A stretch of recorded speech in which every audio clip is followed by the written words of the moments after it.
Satu froju ma dumtu nu'minu bi annallahu qadirun. Selalu ada jalan keluar selama kita yakin Allah Maha Mampu.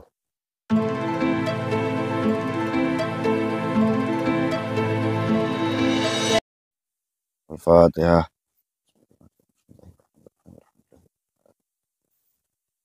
Iya,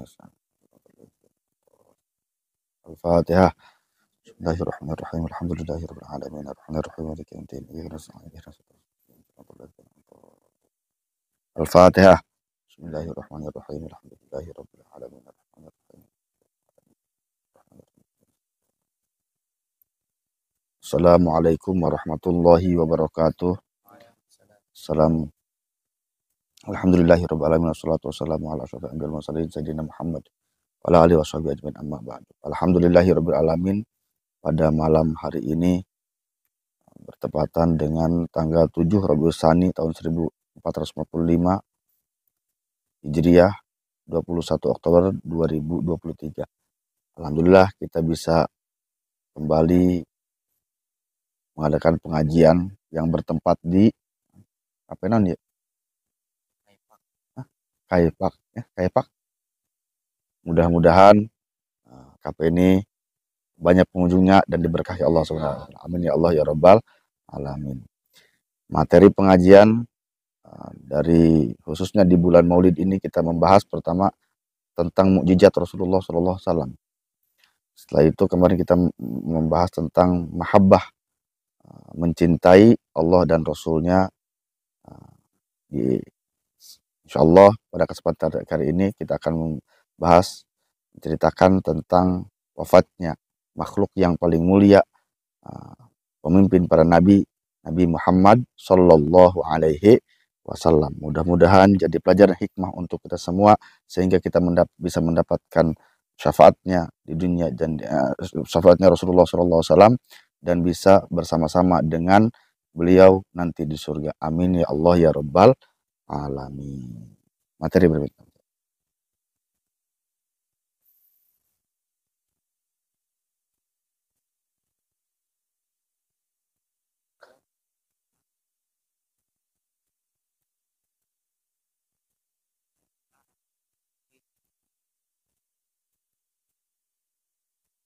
A'udzubillahi minasyaitonirrajim. Bismillahirrahmanirrahim. Al-yaum akmaltu lakum dinakum wa atmamtu 'alaikum ni'mati wa raditu lakumul Islam madina.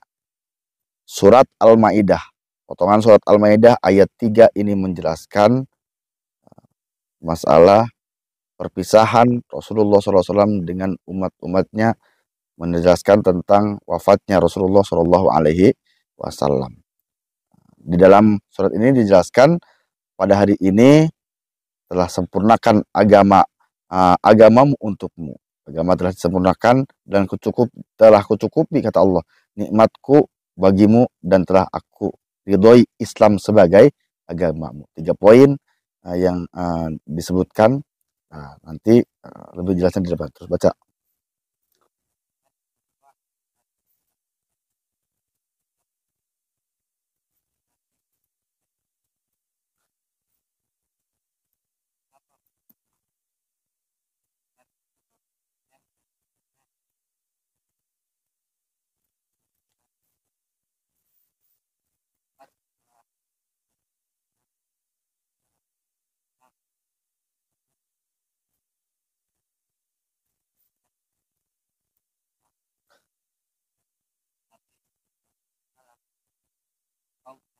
Nah,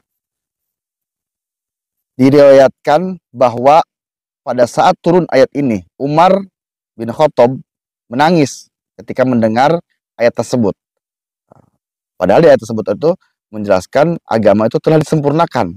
Bukan itu maksud tujuannya menangis, karena kenapa? Umar mempunyai pendapat ketika sesuatu hal yang sudah disempurnakan, otomatis tidak akan bertambah, melainkan berkurang.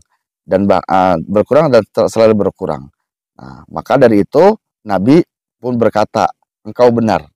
Nah, apa sesuatu hal yang bertambah nanti akan berkurang. Terus baca.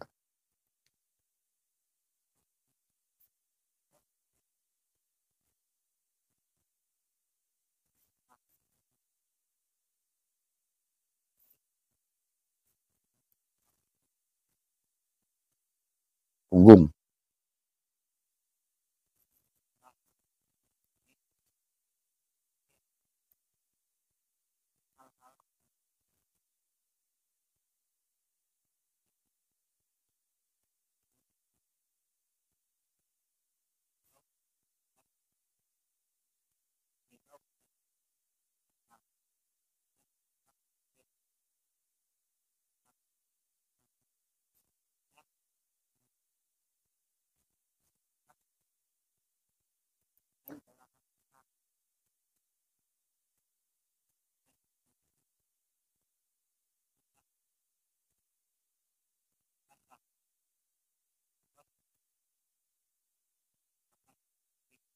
Nah, ayat ini turun di Arafah pada waktu hari haji wada, haji perpisahan.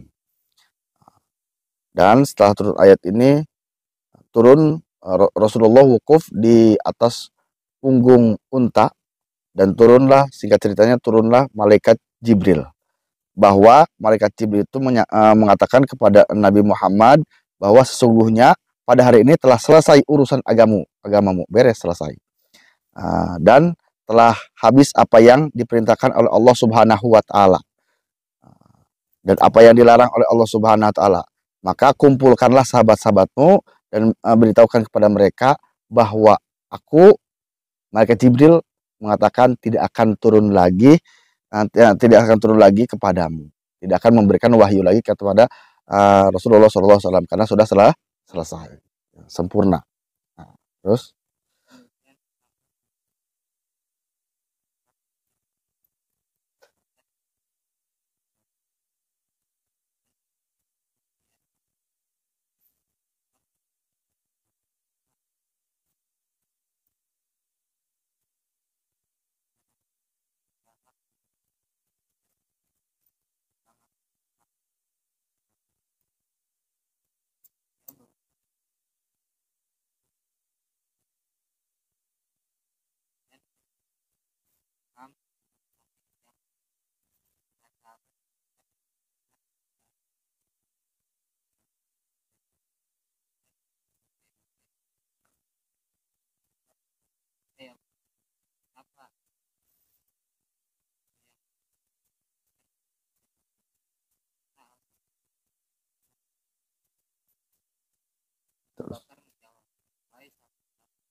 Nah, setelah itu dari Haji Wada, Rasulullah SAW berpulang ke Madinah dan mengumpulkan para sahabat-sahabatnya dan membacakan ayat yang tadi, al-yaum akmaltu lakum dinukum, dan para sahabat gembira, senangnya, karena kenapa? Agamanya telah sempurnakan. Wajar gak? Seseorang yang telah mendapatkan informasi bahwa agamanya itu telah disempurnakan pasti merasakan sebuah kesenangan atau gembiranya, kecuali Abu Bakar. Abu Bakar bukan bergembira, malah bersedih, pulang ke rumahnya dan menangis, tenggelam dalam tangisan siang dan malam tidak henti-henti. Karena kenapa? Sahabat bingung. Kenapa Abu Bakar menangis? Sedangkan ini adalah berita gembira, karena Allah telah menyempurnakan agama kita. Gitu. Bertanya-tanyalah para sahabat dan akhirnya mendatangi rumah Abu Bakar dan bertanya ke Abu Bakar, kenapa Anda menangis? Sedangkan Allah telah menyempurnakan agama kita. Ini berita bahagia. Nah, bukan masalah itu. Sesungguhnya sesuatu hal yang sempurna itu nanti akan berkurang. Dan ayat ini menunjukkan tentang perpisahan kita dengan Rasulullah SAW. Tentang Hasan Husain akan menjadi yatim dan istri-istri Rasulullah akan menjadi janda. Itulah bukti kealiman, mahabbah, cinta, perasaan yang luar biasa Sayyidina Abu Bakar kepada Rasulullah SAW. Di saat orang lain belum sadar, Abu Bakar sudah menyadari ini ayat bukan masalah penyempurnaan agama saja, tapi di dalamnya ada perpisahan dengan Rasulullah Shallallahu Alaihi Wasallam. Itu kan udah istimewa. Orang kok mata ngeh nya, kena bae nya, terus. Makanya kan di ketika sholat jenazah sebutkan pang sampurnakeun, nah jenazah ieu nah sampurna, beres sampurna itunya. Gitu. Maka tidak ada yang awas sempurnanya itu. Terus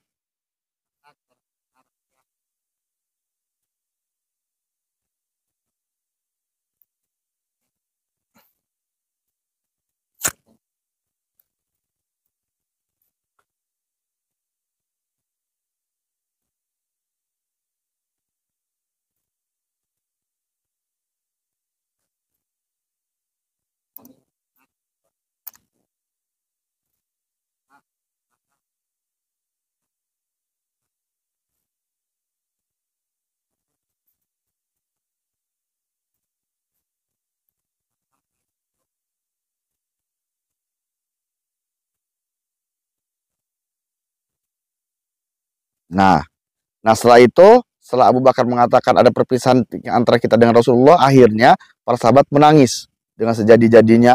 Para sahabat menangis sehingga terdengar riuh, ramai semua, para sahabat menangis, dan ada salah satu sahabat yang memberitahukan, melaporkan kepada Rasulullah tentang kejadian ini, tapi tidak mengetahui apa yang menyebabkan para sahabat itu menangis. Akhirnya Rasulullah coba mendatangi rumah Abu Bakar dan menanyakan, kenapa kalian semua bisa menangis seperti ini?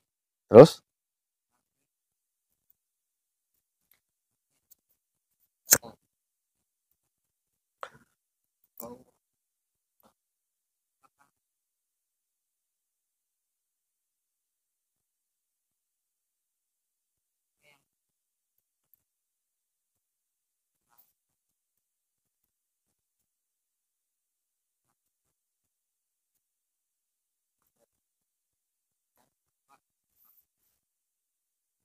nah, setelah itu datang Rasulullah ke rumah Abu Bakar, bertemu dengan Sayyidina Ali, radhiyallahu an.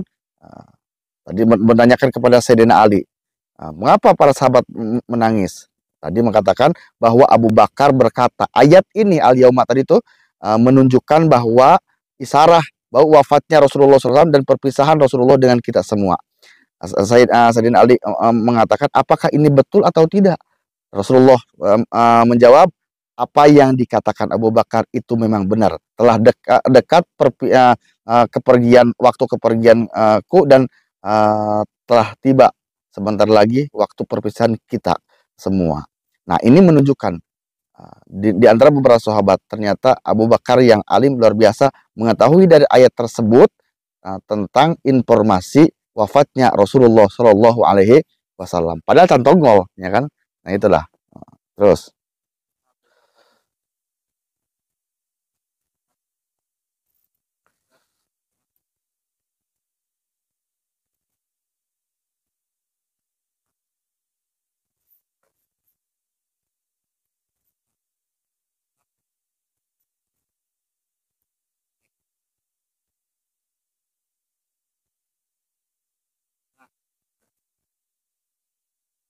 gunung-gunung.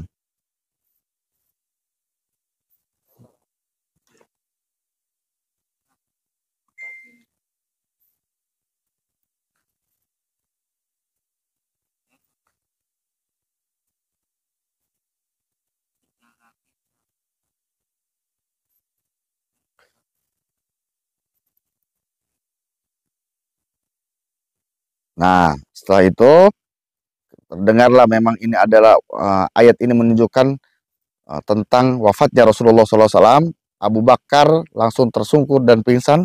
Sayyidina Ali gemetar, dan yang lain ricuh dan segala macam, semua pada menangis. Bukan hanya manusia dan sahabat dan manusia menangis, gunung-gunung, batu-batu, terus malaikat di langit, terus cacing dan segala macam, binatang-binatang di hutan, di laut, dan semuanya ikut menangis karena kenapa? Mendengar perpisahan dengan Rasulullah Shallallahu Alaihi Wasallam. Dan setelah itu Rasulullah mendatangi sahabat, menyalami semua, disalami, pamit perpisahan dengan para sahabat, dan berwasiat Rasulullah kepada para sahabat.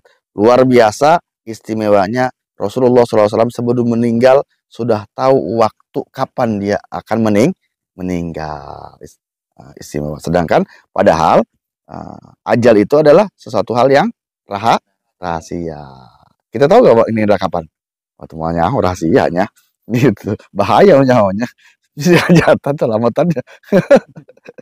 Terus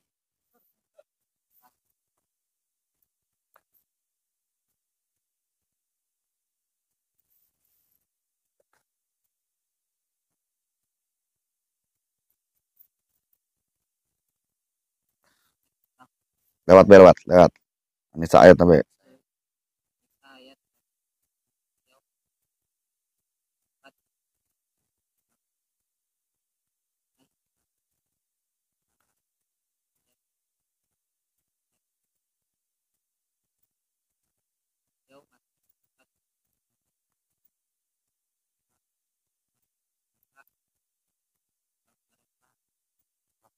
Al-Baqarah.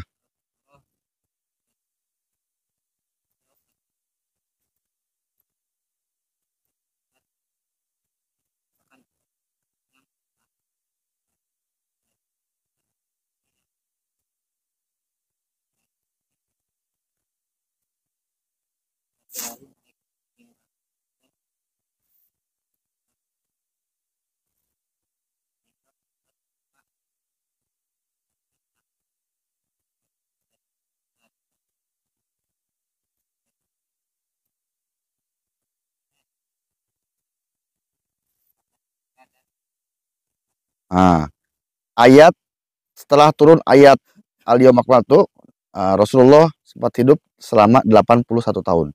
81 hari. Dan diriwayatkan lagi setelah turun An-Nisa 176, Rasulullah masih hidup 50 hari.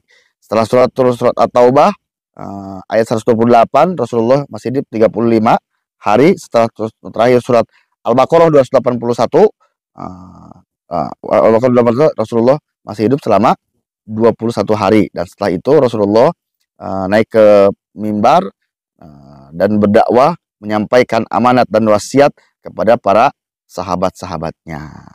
Terus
nah, diriwayatkan dari Ibnu Abbas radhiyallahu an bahwa waktu semakin dekat waktunya ke meninggal Rasulullah SAW, Rasulullah memerintah Bilal untuk mengumandangkan azan, tanda menyeru umat Islam. Para sahabat diseru dan akhirnya para sahabat datang, bersolatlah, mereka melakukan sholat 2 rakaat. Setelah itu Rasulullah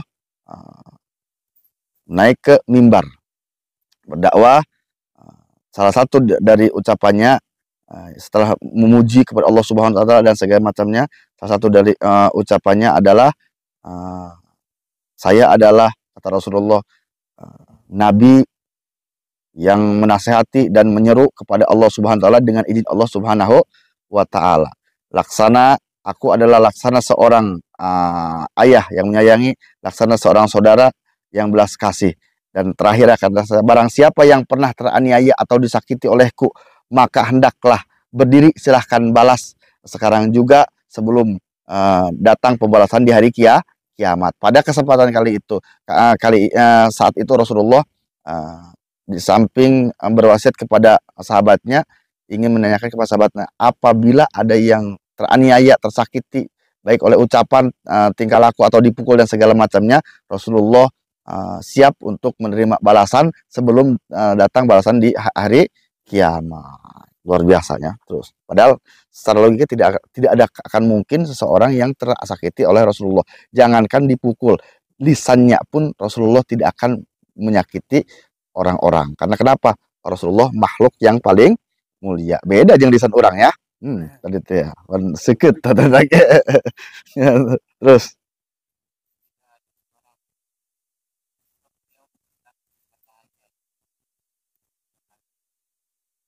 Abang kita seorang laki-laki ada dan saya dan seandainya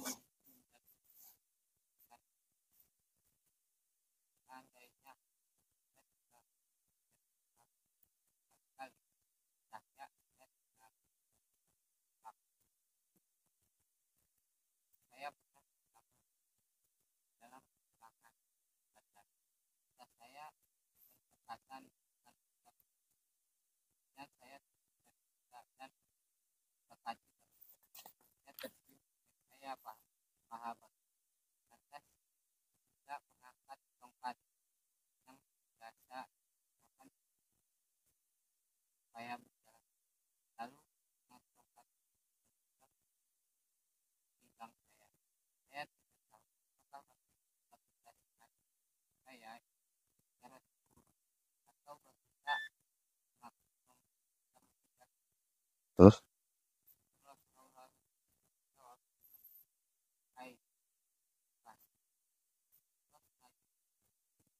namun demikian beliau tetap beliau berkata kepada saya inilah bahwa dia mati maka terus. Nah, setelah ucapan yang tadi, siapa yang pernah teraniaya olehku, maka silahkan balas hari ini sebelum datang pembalasan di hari kiamat. Diucapkan 2 kali, belum ada yang berdiri, dan diucapkan 3 kali, barulah ada satu orang yang berdiri. Namanya siapa? Ukashah bin. Nah, dia berdiri dan berkata, ya Rasulullah, ayah dan ibuku menjadi tebusanmu.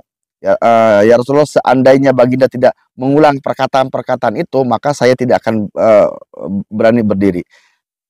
Jadi kisahnya dulu, ketika berperang di Perang Badar, unta Rasulullah dengan untaku berdekatan. Sehingga ketika Rasulullah turun dari unta, paha baginda tidak sengaja tersenyum denganku. Dan setelah itu, ketika baginda memukul onta dengan tongkat, ada yang mengatakan tongkat, ada yang mengatakan pecutnya, dan akhirnya tubuhku terpukul oleh pecut atau tongkat tersebut. Entahlah dengan sengaja atau tidak sengaja baginda memukul saya, atau memang baginda niat untuk memukul unta tersebut. Maka Rasulullah menjawab, "Hai Ukasah, Rasulullah tidak mungkin sengaja untuk memukul unta, tapi tetap konsekuen Rasulullah dengan perkataannya. Maka Rasulullah menyuruh Bilal untuk mengambil tongkatnya atau pecutnya di rumah Siti Fatimah, anaknya Rasulullah Shallallahu Alaihi Wasallam. Terus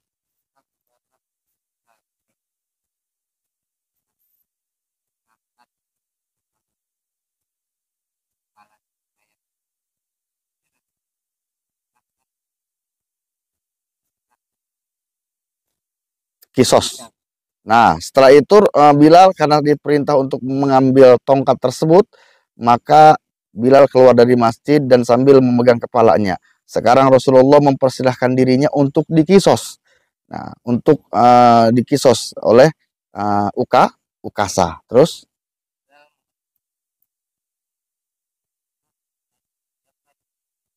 dan saya Bilal datang nah setelah itu datanglah ke rumah Rasulullah dan diketuk. Di sana ada Fatimah. Fatimah menjawab, siapa yang di pintu? Saya Bilal. Apa maksud kamu? Saya disuruh mengambil tongkat oleh Rasulullah Shallallahu Alaihi Wasallam. Terus, Bilal apa yang saya Bilal menjawab saya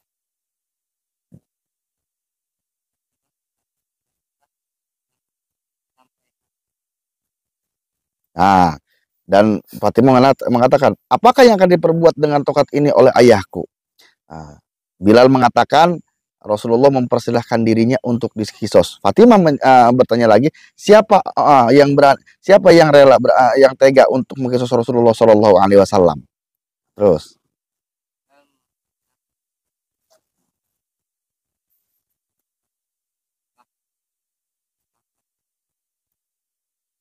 nah setelah itu akhirnya Bilal mengambil tongkat tersebut dan dibawa ke masjid dan diserahkan kepada Rasulullah Shallallahu Alaihi Wasallam. Terus,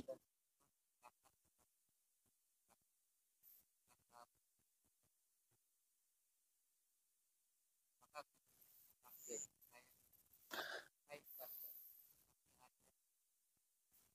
dan jangan kisos. Nah, setelah itu tongkat tersebut diserahkan kepada Ukasa oleh Rasulullah SAW, dan ketika Sayyidina Abu Bakar dan Sayyidina Umar menyaksikan hal tersebut, maka mereka berdua berdiri. Hai Ukasa, eh, kami ada di hadapanmu. Kisoslah kami, jangan kisos Rasulullah Shallallahu Alaihi Wasallam. Terlebih, tapi Rasulullah kalian roh harap sampaikan tapi kan kalian dan sahabat Israel nah, Taslan. Nah, setelah itu Rasulullah mengatakan, duduklah kalian berdua. Kan Allah Subhanahu wa taala mengetahui maksud kalian berdua. Terus kemudian, sampai menyaksikan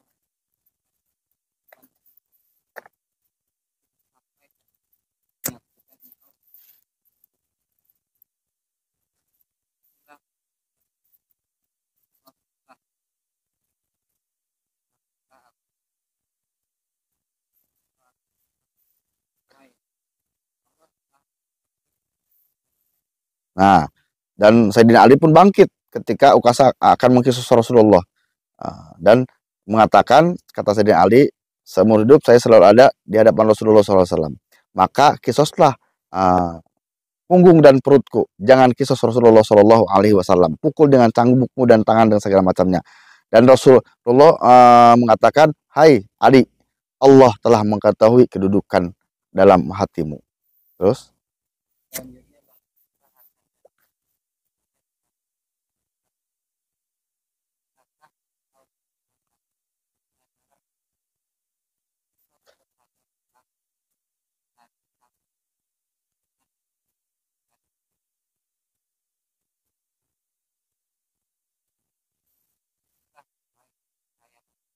nah, berdiri lagi Sayyidina Hasan dan Husain, cucunya Rasulullah SAW. Hai Ukasa, kamu tahu kami adalah cucunya Rasulullah SAW. Ketika memukul kami sama saja dengan memukul Rasulullah Shallallahu Alaihi Wasallam. Dan Rasul berkata, duduklah kalian, wahai cahaya mataku. Terus,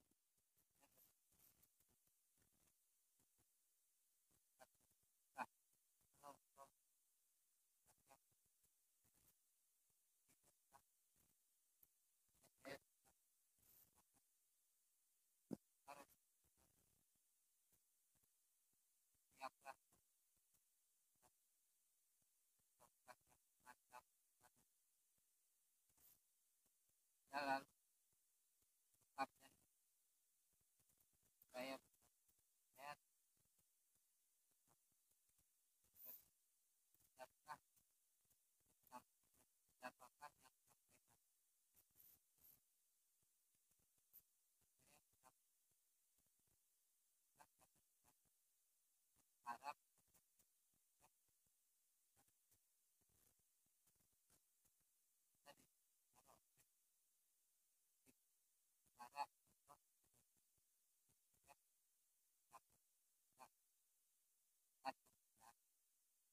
Nah, setelah itu akhirnya Rasulullah mempersilahkan Ukasa untuk mengkisosnya. Silahkan Ukasa, kisos saya. Dan Ukasa mengatakan, dulu pas saya waktu dipukul oleh Baginda dalam keadaan tidak memakai baju. Akhirnya Rasulullah uh, pada waktu itu membuka bajunya, semua umat Muslim, para sahabat berteriak, ya, semakin geram, kesal dengan kelakuan Ukasah, kabina-bina teuing ya. Itu. Nah, setelah itu dan akhirnya tongkat atau cambuk tersebut bukan dipukulkan tapi malah dilemparkan dan Rasulullah dirangkul oleh Ukasah. Ukasah mengatakan, ya Allah, ibuku beri tebusanku. Siapakah yang rela tega untuk mengkisosmu? Dan sesungguhnya apa yang aku lakukan sekarang ini hanya ingin kulitku ini bisa bersentuhan dengan kulit baginda yang mulia. Karena kenapa? Barang siapa yang kulitnya bersentuhan, maka kulitnya akan diharamkan dari api neraka. Subhanallah. Trik hebatnya itu. Terus,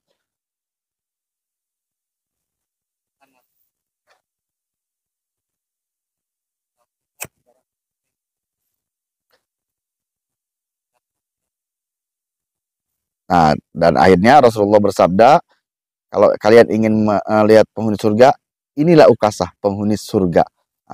Nah, dan Ukasah itu sudah dituliskan namanya menjadi ahli surga. Nah, kenapa? Jasadnya telah bersentuhan dengan jasad yang mulia, jasad Rasulullah Shallallahu Alaihi Wasallam. Terus,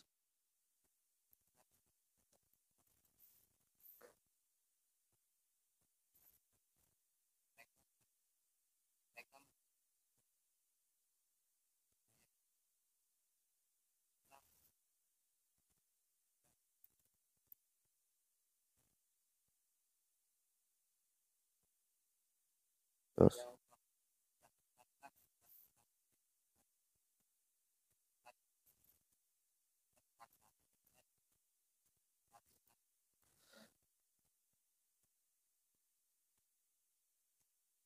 Nah, dan para sahabat akhirnya mendekati kuasa, mencium di bagian kening matanya dan mengatakan bahwa alhamdulillah kamu telah mendapatkan derajat yang mulia di sisi Allah Subhanahu wa taala dan bersama-sama nanti dengan Rasulullah Shallallahu alaihi wasallam. Terus,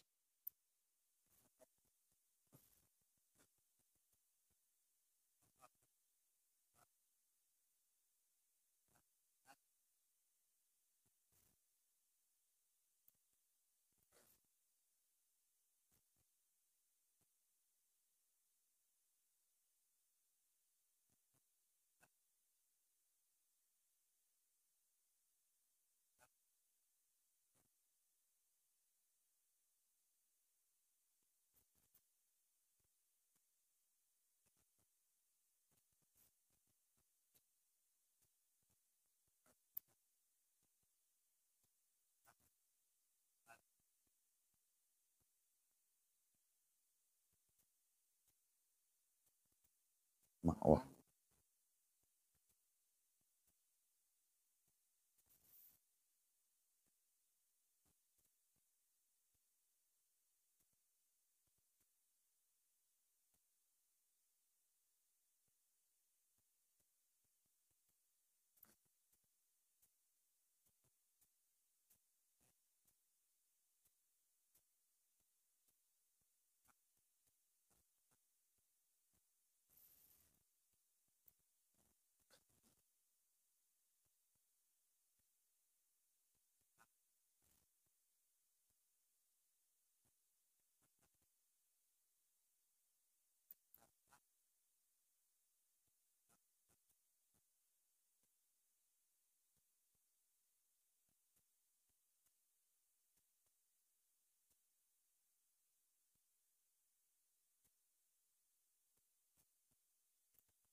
Nah, setelah waktu semakin dekat, berkumpullah semuanya di rumah ibu kita Ummina Siti Aisyah radhiyallahu anha.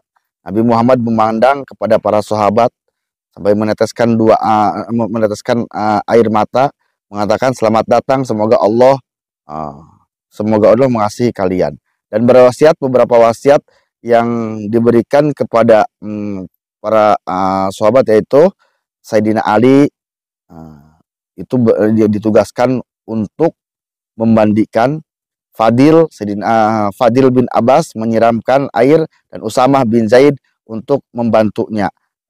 Nanti Rasulullah meminta dibungkus dengan pakaian-pakaiannya atau dibungkus dengan kain yang dibuat dari kain buatan ya Yaman.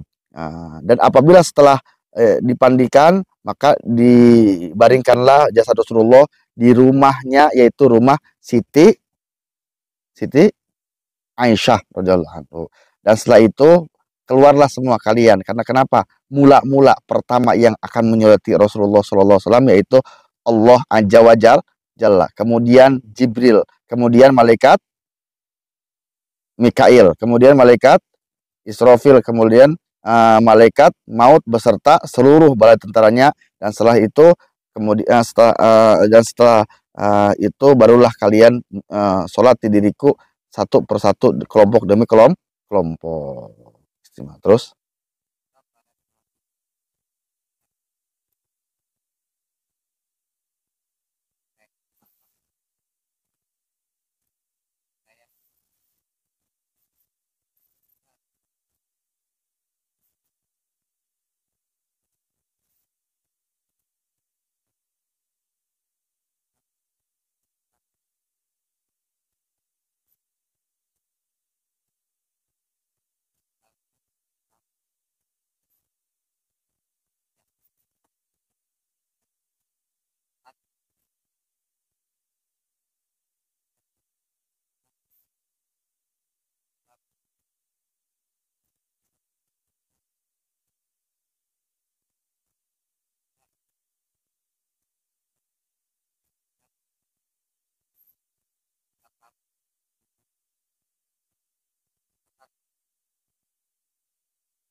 kematian. Nah, setelah itu para sahabat bertanya, setelah peninggalanmu kepada siapa kami berujuk? Rasulullah meninggalkan dua nasihat, dua amanat. Ada dua penasehat, yang satu bisa berbicara, yang satu tidak bisa berbicara. Yang berbicara yaitu Al-Quran dan hadis. Yang tidak berbicara atau yang tidak bisa berbicara adalah kematian. Nah, ketika kita mendapatkan kesulitan, makalah berujuklah, kembalilah kepada Quran dan hadis, Quran as-sunnah, Al-Quran dan Sunnah. Dan ketika hati kita mulai keras, maka ingatlah sesuatu hal yang berkaitan dengan kematian. Terus sakit selama 12 hari. Selama sakit itu orang-orang datang untuk sakit yang akhirnya mana itu mula-mula berupa pusing-pusing kepala yang bercerita. Beliau dibangunkan pada hari Senin dan pada hari Senin. Ketika tiba hari Senin, sakit beliau tambah berat. Pagi itu sebagaimana biasa, Bilal memandangkan azan subuh, lalu ia berdiri di pintu Rasulullah SAW seraya berkata, Assalamualaikum. Jawab, Rasulullah sedang sibuk berburu. Maka Bilal masuk ke pintu dan dia tidak mengerti apa maksud kata. Ketika pagi mulai terang, Bilal datang lagi ke pintu Rasulullah dan berkata seperti Rasulullah mendengar suara Bilal lalu berkata, masuklah hai. Sesungguhnya aku sedang sibuk berburu karena sakitku ini semakin berat rasanya. Hai Bilal, mintalah kepada Abu Bakar agar mengimami orang. Nah, Rasulullah SAW sakit pada bulan Safar 18 selama 18 hari. Ah, setelah itu Rasulullah dibangkitkan, dilahirkan pada bulan Safar dan pada hari Senin, dan meninggal juga pada hari Senin. Dan setelah memang dari hari ke hari semakin sakitnya semakin berat, pada waktu itu pada hari Senin tersebut, waktunya subuh, Bilal seperti biasa mengumandangkan dan mengundangkan azan, dan ada sesuatu hal yang tidak biasa. Rasulullah belum muncul, belum keluar dari rumahnya. Akhirnya Bilal mendatangi rumah Rasulullah dan mengucapkan salam. Yang keluar menjawab adalah Siti Fatimah, anaknya Rasulullah Shallallahu Alaihi Wasallam. Siti Fatimah menjawab, Rasulullah sedang sibuk dengan dirinya. Muncul orang mah nuju ka pameng, teraskeun bae gitu ya. Nah, maka Bilal belum paham dengan maksudnya dan datang lagi mendatangi rumah Rasulullah SAW. Terdengarlah suara Bilal dan Rasulullah memanggil Bilal. Setelah memanggil Bilal, berkatalah kata Bilal, Bilal, saya sedang sibuk dengan urusanku karena sakitku semakin berat terasa. Maka suruhlah Abu Bakar untuk mengimami orang-orang yang sholat di sana. Akhirnya Abu Bakar disuruh untuk mengimami sholat pada waktu tersebut. Terus Maka keluarlah Bilal sambil meletakkan kedua tangannya di atas kepalanya dan berkata, oh bencana, putuslah harapan dan rebutlah punggung. Oh andai aku tak pernah dilahirkan oleh ibuku. Kemudian dia masuk ke masjid lalu berkata, ya Abu Bakar, Rasulullah menyuruh supaya mengimami orang-orang sholat berjamaah. Beliau sedang sibuk. Abu Bakar melihat mihrab Rasulullah kosong dari beliau, dia tak mampu mengendalikan dirinya lagi, lalu menjerit keras-keras dan akhirnya jatuh tak sadarkan diri. Maka ributlah kaum muslim. Rasulullah mendengar suara gaduh itu, beliau berkata, ya Fatimah, teriakan dan gaduhan apakah itu? Nah, Fatimah menjawab, ya terus. kaum muslimin gaduh karena. Nah, setelah itu Sayyidina Bilal keluar dan mengatakan, waduh celaka. Ya, apakah mungkin ini hari terakhir kita dengan Rasulullah Shallallahu Alaihi Wasallam? Nah, setelah itu menemui masuk masjid dan menemui Abu Bakar dan mengatakan, Abu Bakar disuruh untuk mengimami orang-orang sholat karena Rasulullah sibuk dengan urusannya. Nah, ketika Rasulullah akan mengimami dan melihat mihrab Rasulullah yang kosong, di sana beliau tidak bisa mengendalikan diri, akhirnya menjerit dan terjatuh pingsan. Nah, setelah itu ributlah semua para sahabat, orang-orang muslim di sana, dan terdengarlah oleh Rasulullah SAW menanyakan kegaduhan itu kepada Siti Fatimah. Apa teriakan-teriakan tersebut? Siti Fatimah menjawab, teriakan tersebut adalah kaum muslim gaduh karena takut kehilangan ayah, takut kehilangan Rasulullah Shallallahu Alaihi Wasallam. Terus Rasulullah Ali dan Fadil bin Abbas. Dengan bersandar pada keduanya, beliau keluar masjid lalu sholat bersama orang banyak 2 rakaat fajar pada hari Senin itu. Selesai sholat, beliau mengalihkan wajahnya ke arah lalu bersabda, wahai kaum muslimin, kamu semua berada dalam titip Allah Ta'ala dan perlindungannya. Hendaklah kamu bertakwa kepada Allah dan berbakti kepadanya. Sebentar lagi aku akan meninggalkan. Hari ini adalah hariku yang pertama diangkat dan hariku yang terakhir. Beliau bangkit dan pulang. Nah, kemudian Allah Ta'ala terus. Nah, setelah itu Rasulullah akhirnya memerintah Sayyidina Ali dan Sayyidina Fadil bin Abbas untuk mendatangi dirinya dan bersandar membawa dirinya ke masjid. Akhirnya mereka melakukan Rasulullah mengambil sholat jemaah. Setelah itu memalingkan wajahnya kepada umat muslim, para sahabat, wahai para sahabat, kalian semua ada dititipan perlindungan dan titip Allah Subhanahu Wa Taala. Hari ini adalah hari pertama aku di akhirat dan hari terakhir aku di dunia. Setelah itu Rasulullah berpaling pulang ke rumahnya.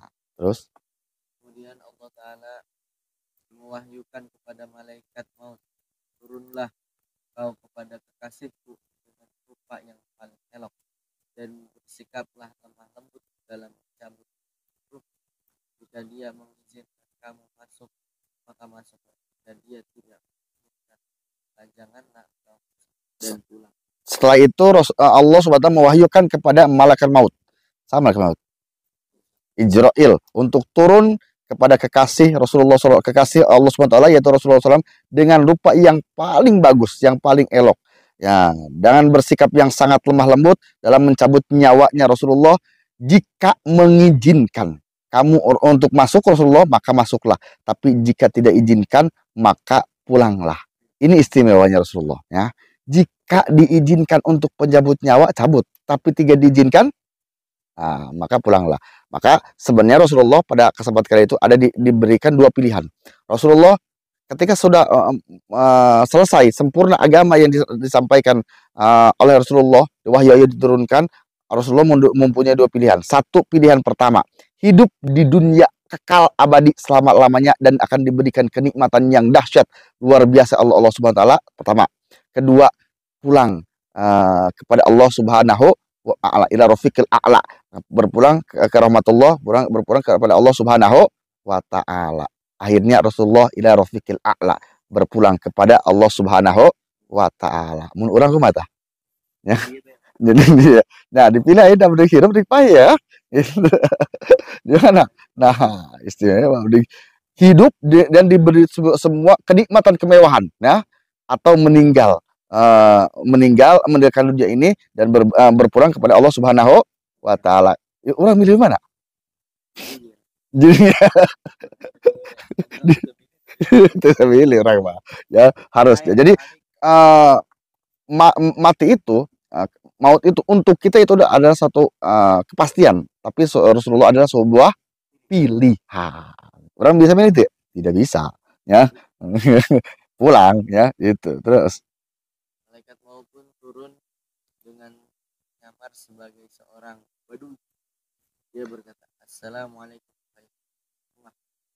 warahmatullahi wabarakatuh. Nabian. Dan sumber kerasulan. Bolehkah aku masuk? Jawab salamnya, hai hamba Allah, sungguhnya Rasulullah sedang sibuk. Malaikat maut mengulangi suara seruannya sekali lagi. Assalamualaikum ya Rasulullah, hai Nabi, bolehkah aku masuk? Suara malaikat maut itu terdengar oleh Rasulullah, maka beliau berkata, hai, siapakah? Orang laki-laki badui berseru. Lalu aku berkata kepadanya bahwa Rasulullah sedang sibuk memburu. Kemudian dia mengulangi seruan sampai maka dia menatapku dengan tajam sehingga kulitku menggigil, hatiku takut, persendianku gemetar dan roman. Nah, setelah itu akhirnya malaikat maut turun kepada mendatangi rumah Rasulullah mengucapkan salam dan dijawab oleh Siti Fatimah bahwa Rasulullah sedang sibuk dengan urusannya. Satu kali, dua kali seperti itu dijawab seperti itu lagi, ketiga kali dijawab seperti itu lagi, dan untuk ketiga kalinya akhirnya malaikat maut menatap wajahnya Siti Fatimah dengan tajam, dengan tajam, ya, sehingga kulitku menggigil, hatiku takut, persendianku gemetar, dan romanku berubah. Langsung menggigil. Terus Rasulullah bertanya, tahukah engkau siapa dia? Rasulullah, dialah yang memutuskan segala kelezatan, memangkai segala keinginan, mencerai-beraikan perkumpulan, mersongkan dan meramaikan. Nah, Rasulullah bertanya kepada Fatimah, Fatimah, Tahukah siapa tadi? Tidak. Rasulullah menjawab, dialah yang memutuskan segala kelejatan, yang sebagai segala keinginan, yang mencerai-berai perkumpulan, mengosongkan rumah-rumah, dan meramaikan kuburan. Nah, istimewanya kenapa? Malaikat maut ketika mau mencabut Rasulullah SAW, salam uluk salam heulan ya. Itu istimewa, Kang. Orang, nah, baru salam. Ya, langsung pek-pek. Terus, Dengar sabda ayahnya itu, Fatimah menangis keras-keras seraya berkata, "Oh celaka oleh matinya penutup para nabi. Oh bencana oleh matinya sebaik-baiknya orang yang takwa dan terputusnya wahyu dari langit. Sesungguhnya hari ini aku tidak bisa lagi mendengar perkataan dan sesudah hari ini aku tidak bisa lagi mendengar salam." Rasulullah menghibur hati putrinya itu dengan kata, jangan menangis, sesungguhnya engkaulah keluargaku yang pertama-tama menyusul aku." Kemudian Rasulullah berkata kepada malaikat maut, "Masuklah hai malaikat." Malaikat maut pun masuk seraya Assalamualaikum. nah, setelah itu Siti Fatimah mendengar penjelasan ayahnya. Rasulullah merasa pikiran itu terguncang dan galau cukup itu karena akan meninggalnya Nabi akhir zaman, akan meninggalnya orang yang paling mulia, akan terputusnya wahyu dan segala macamnya, akan Siti Fatimah tidak akan mendengar lagi ucapan Rasulullah dan tidak akan mendengar lagi salam dari Rasulullah Shallallahu Alaihi Wasallam. Rasulullah coba menghibur Siti Fatimah anaknya tersebut, jangan menangis anakku, engkaulah keluarga yang pertama kali akan menyusul diriku nanti. Nah, setelah itu Rasulullah mempersilahkan malaikat maut untuk masuk ke rumahnya, dan malaikat maut mengucapkan Assalamualaikum ya Rasulullah. Terus, Rasulullah menjawab, Waalaikumsalam, hai maut. Engkau datang untuk berkunjung atau untuk mencabut? Malaikat maut menjawab, aku datang untuk berkunjung dan mencabut. Jika baginda mengizinkan aku, dan jika tidak, aku akan kembali. Nah, setelah itu Rasulullah menjawab salam dari malaikat tersebut, Waalaikumsalam. Dan dia bertanya, engkau datang untuk berkunjung atau untuk mencabut nyawaku? Nah, itu luar biasa. Malaikat maut menjawab, aku datang untuk berkunjung dan mencabut nyawa baginda yang mulia jika baginda mengizinkan. Tapi jika tidak mengizinkan, maka aku akan kembali lagi. Balik lagi ya, dikena. Jika baginda mengizinkan. Terus ulang Pak, diizinkan tuh ya? Ya, itu istimewa. Ini orang mulia itu luar biasa. Terus Rasulullah bertanya, hai malaikat, di manakah engkau tinggalkan Jibril? Malaikat maut menjawab, aku tinggalkan dia di langit dunia, sedangkan para malaikat takziah. Terus, Tak lama kemudian Jibril turun lalu duduk di samping kepala Rasulullah SAW. Lalu beliau bertanya, tidakkah engkau tahu bahwa perkara ini telah benar? Jibril menjawab, benar. Rasulullah terus. Nah, setelah itu bertanyalah kepada malaikat maut, di mana kau tinggalkan Jibril? Jibril ada di langit bumi sana. Sedangkan malaikat sedang bertakziah.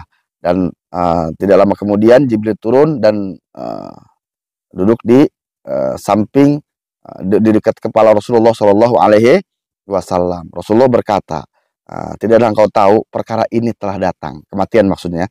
Kematian ini sebentar lagi datang. Jibril mengatakan, benar ya Rasulullah.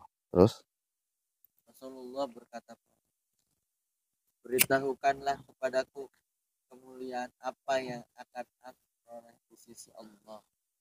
Jibril menjawab, sungguhnya pintu-pintu langit telah terbuka dan para malaikat telah berbaris saf-saf di langit menunggu kedatangan ruhmu. Begitu pula pintu-pintu surga telah dibuka dan para bidadari telah berhias menunggu kedatangan ruh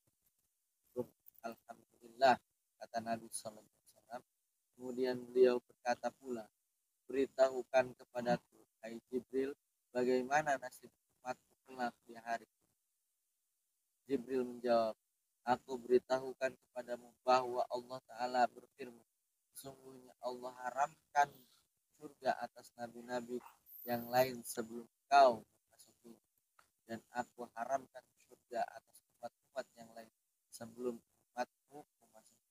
Nah, dan Rasulullah menanyakan kepada Jibril, wahai Jibril, kemuliaan apa yang Allah persiapkan untukku? Pintu langit telah dibuka. Jibril mengatakan pintu langit telah dibuka, semua malaikat bersop-sop siap menyambut kedatangan ruh baginda yang mulia, dan pintu surga semua telah dibuka, bidadari sudah berhias untuk menyambut kedatangan Rasulullah Shallallahu Alaihi Wasallam. Dan Rasulullah mengatakan alhamdulillahirabbil alamin. Dan apalagi yang dipersiapkan untuk umatku nanti untuk umatku kelak di hari kiamat?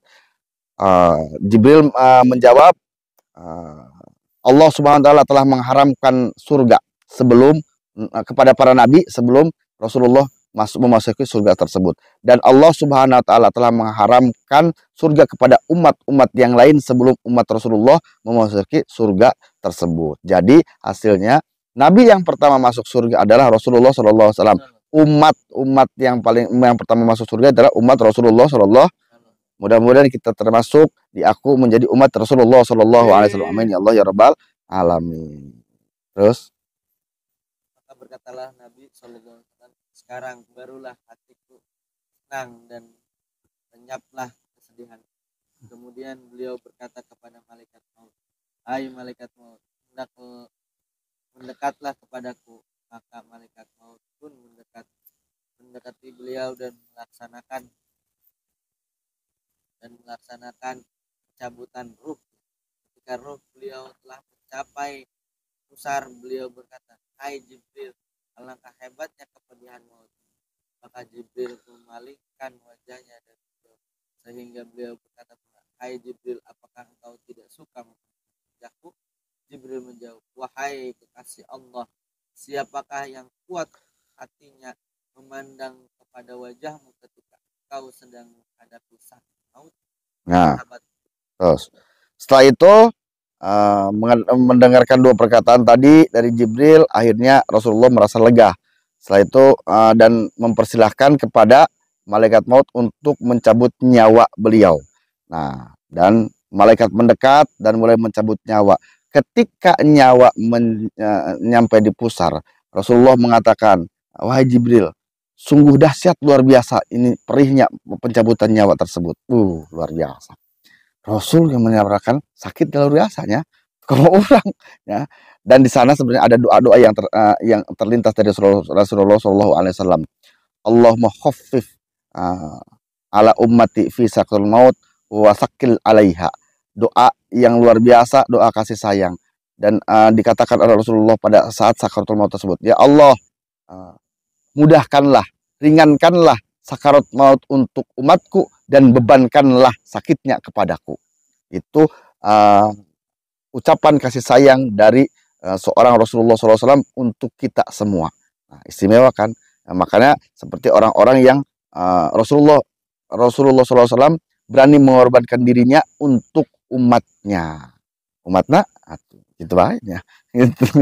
Terus, sahabat Anas bin Malik berkata, ruh Nabi Shallallahu Alaihi Wasallam sampai ke dada sedang beliau bersabda, "Aku wasiatkan kepadamu salat dan hamba sahayamu." Beliau terus-menerus mewasiatkan keduanya hingga terputus perkataannya. Dan Ali radhiyallahu anhu berkata, "Sesungguhnya Rasulullah Shallallahu Alaihi Wasallam pada nafasnya yang terakhir menggerakkan kedua bibirnya 2 kali. Maka aku pasang telingaku sehingga aku dapat mendengar ucapan secara perlahan, umatku." Kata-kata terakhir yang diucapkan oleh Rasulullah yaitu as-sholah ummati, ummati, umatku, umatku. Itu yang selalu diingatkan, diwasiatkan oleh Rasulullah SAW.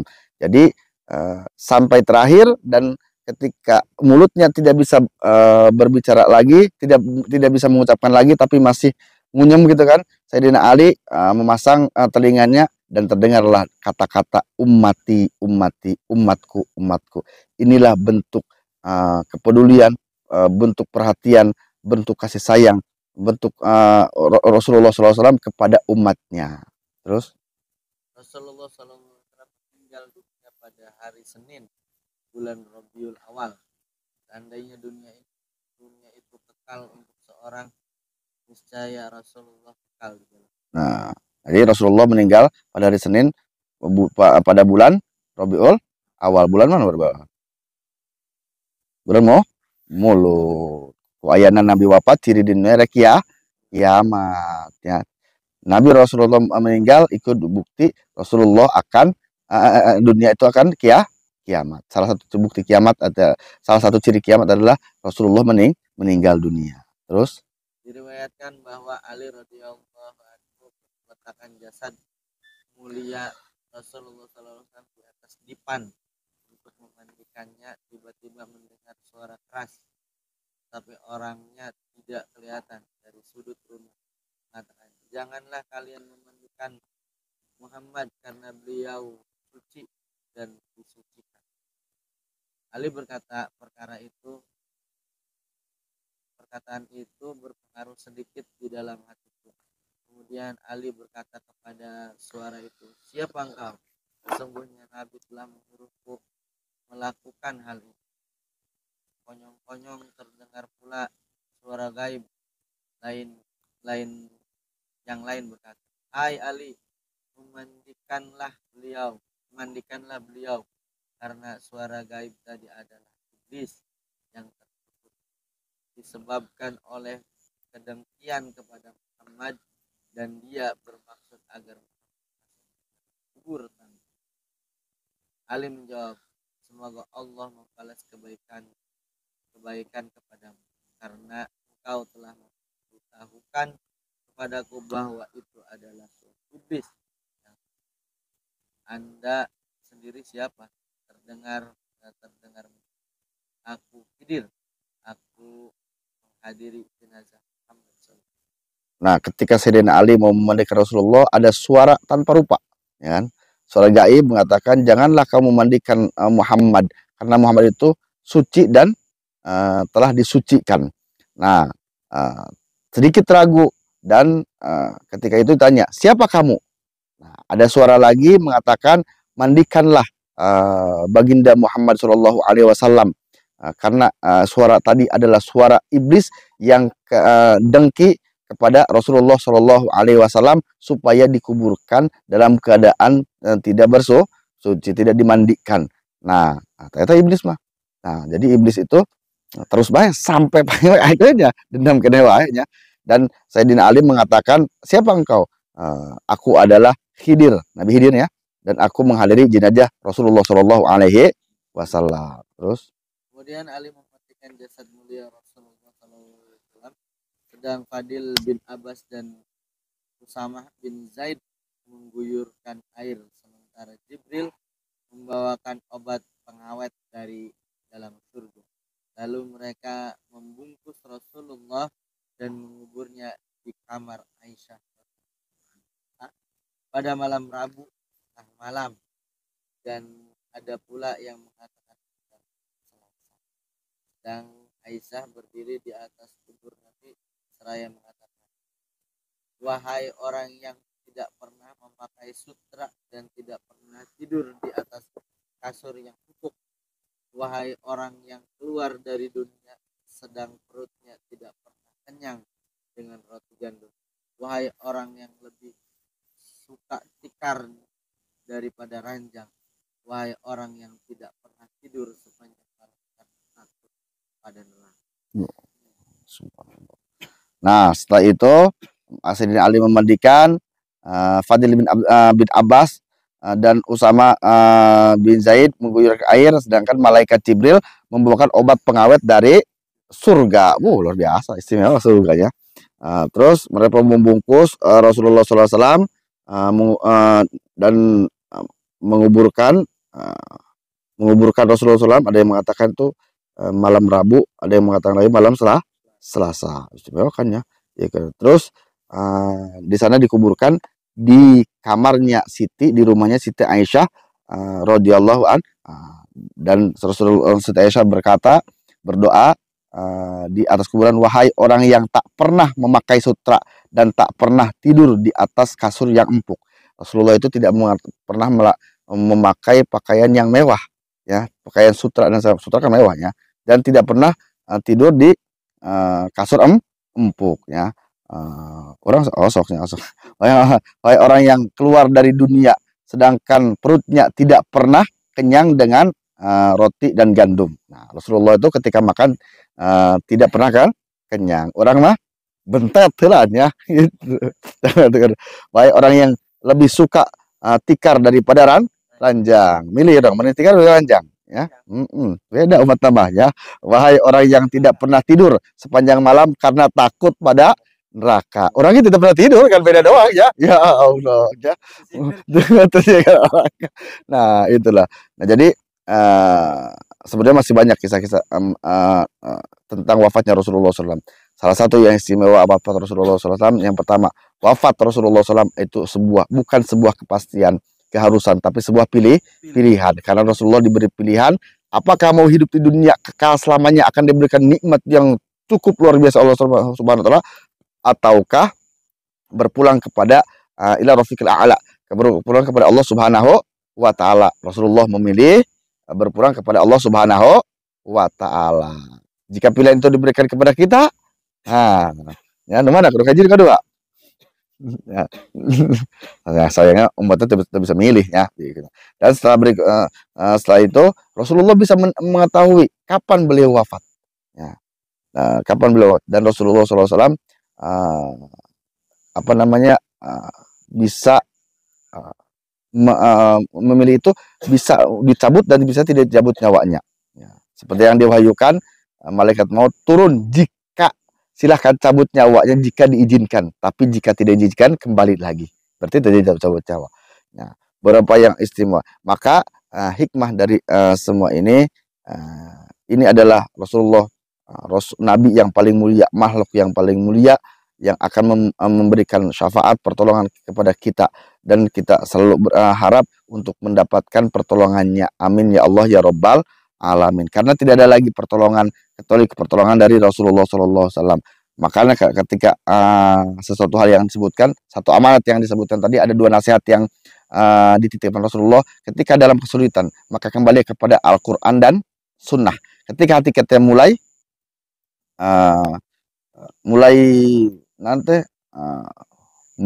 mulai membatu, mulai keras, maka ingatlah sesuatu hal dengan kematian.